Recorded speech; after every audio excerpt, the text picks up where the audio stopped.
Okey, soalan sejahtera ya. So, bagaimana untuk anda download template ni So, untuk download template ni mudah saja So, sebaiknya anda buka masterclass kami dalam Canva Website Pro. Anda akan lihat ini adalah semua gambar template kami beri untuk anda lah.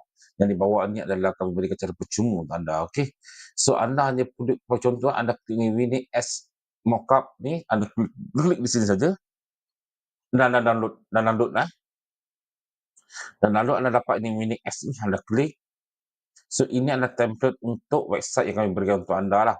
So, kata saya nak mockup ni saya akan klik di sini. So, sebelum anda klik di sini, pastikan anda telah daftar dengan Canva.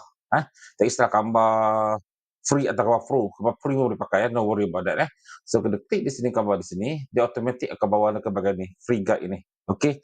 So, nanti anda klik di sini, use template for new design, anda klik, automatic dia dah masuk ke dalam anda punya Canva punya anda punya Canva dan anda boleh cek di sini mudah sahaja, okey.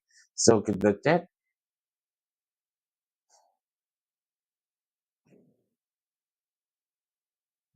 Kat sini copy option banyak list ni untuk mudah saja So, anda boleh gunakan benda ni. Ini cara untuk download anda punya template Okey, Assalamualaikum.